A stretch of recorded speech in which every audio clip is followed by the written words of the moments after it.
All right, and joining us now is Alamogordo Tigers head football coach A.J. Cisco for the last time this season as we get ready for the final game of the year. Well, it went by too fast, didn't it? It did. It was. I mean, it's fun that we got a chance to play and see our athletes, not just our athletes, all the athletes in Alamogordo High School, getting a chance to compete and play a sport they all love. But it is extremely fast. It's gone by way too fast. Yeah, but we're obviously happy that the kids got an opportunity. Looking back to last week, you guys played probably the best team you've seen all year long. Offensively, I don't think we've seen players like that from anybody else this year, and just a close game that you guys came up a little bit short on. Yeah, and you got to give credit to Deming. That's a good squad. They are the best team that we played so far this year. They got speed that we had not seen, and we did a lot of dumb things to kill ourselves. Defensively, we didn't make it hard on them at all at times, and they got to pop some big ones, but after the game, we're telling our kids, there's 5, 6, 7 plays that'll make the difference in the game. You don't know when they're going to happen. And unfortunately for us, those 5, 6, 7 plays, we didn't make those plays. Yeah, and there's different things you can look at throughout the game. Obviously, that goal line at the end of the first half was a big one for you guys, and a couple other odds and ends in there. But, you play those close games sometimes, and I'm sure it'll be a good one for you guys to learn from heading into this week as well. It is. And you go to offensively, we had that drive right before the end of the first half that we don't score from the 3. We missed a field goal. That might change what Deming does on that last drive on calling their game if they're down by 3 instead of a tie game.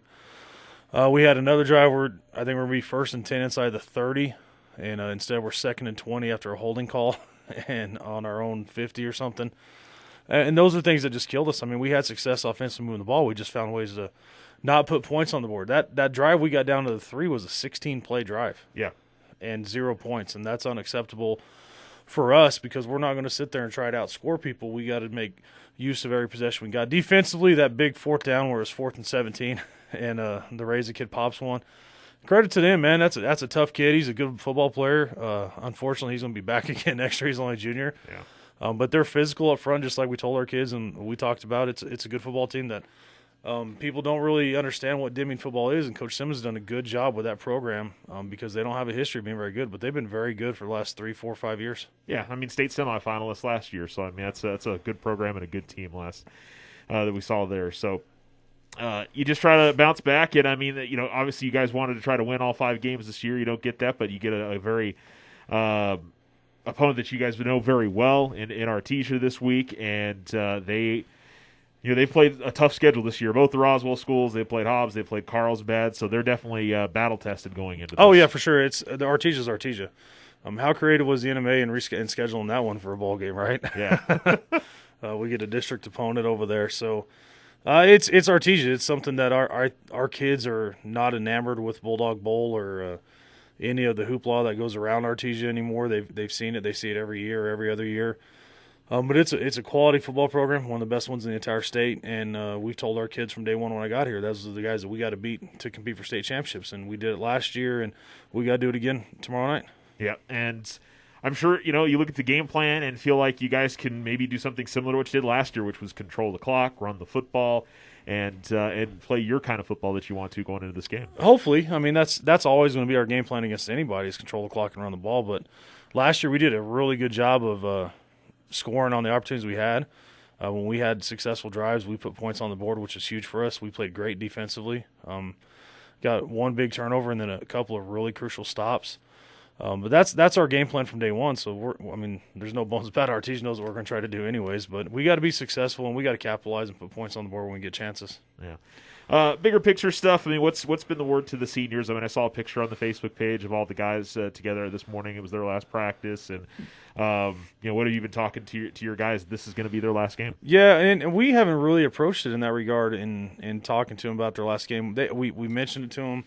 They understand it. But like today, I was pretty emotional talking to our underclassmen about our seniors. It's a special group, man. It's the first class I've had for 4 years. Great kids, all going to be great people in life, and that's the exciting part. And I'm so excited to watch these guys grow up and become men and have families and do those things and see what they do. But we want to do what's best, and like we told you from day one, this season was about rewarding our kids that have been loyal to this program, that have been through those down times to get to the point that we're at now, and take care of them, reward them, and then still focus on the future. So we're going in tomorrow to have fun with our seniors, go play our tails off, get a W, let them go out on a good note, and then keep building for the fall of 21. And you talk about the future. Obviously, you got a lot of guys that we're going to see again next year, especially on the defense. There's a lot of returners. Your quarterback's going to be back next year, and there'll be some places that you have to adjust to. But got to be excited about. You got at least you got in the spring season. You get an idea of what you have going in next year, and hopefully can rebuild the ranks and get more people out there. With yeah, I know that's been the challenge this year is getting everybody back out. That's been the hard part, and I've got kids emailing me now trying to come back out and do things, which is cool. It's exciting. It's we got to get our numbers back up to where they were, what we were projecting to come into this year, and that's going to be huge on us coaches to get back in the hallways and start recruiting kids and getting kids excited to be Tiger football players. But I mean, I think we're returning 7 or 8 starters on defense next year, which is huge for us. We're going to have to replace pretty much the whole back end of the secondary, but. We got young kids that are growing up that are going to have to play, and getting to watch them do some spring ball stuff this year and growing up in that regard. Hopefully we get some summer yes. and get to do some traditional summer stuff to get ready for the fall. But it's exciting to see the future of this program and the kids we got coming back, the athletes we got coming back. We're going to miss a lot of really key kids out of this group. This is a group that I've told you was a special class, and it's a special football team that we don't want to see in. We were talking about as coaches the other day. We just wish we could play 10 more games just to hang out with these guys. I don't know if I've ever had as much fun around a group of kids every day at 6 a.m. as I have with this group. Yeah. And I guess also looking towards the future, I mean, we didn't have middle school football this year. I mean, is that something you guys are obviously thinking about and wondering how that's going to work for kids that are 8th graders and getting ready for freshmen? The freshmen had their last game on Wednesday as well. Yeah, so that's something that we're going to have to do, and got to check with our district and what guidelines we have to follow with COVID. But we usually go down to the middle schools 2 or 3 times in the spring and talk to all those kids. And hopefully we get a chance to do that this year and recruit those kids to get them come out as freshmen and get them bought into our program at a young age. What we do with our freshmen and we tell our freshman coaches is we're going to coach them, get introduced to the program, but we got to turn them over as sophomores. And that's how we built this thing up. My first year here, I want to say we had 42 kids. Yeah. It was small, and we're up to 70, 80 usually in a normal year of sophomores up. So it's huge. And for this program to be successful and compete with 5As and compete for blue trophies in December, we got to have numbers. Yeah, absolutely. So we look to see what happens there. You mentioned about this being a year that you guys are just looking to enjoy with the players, but you also had a lot of folks that have stepped up and done great things from the community standpoint.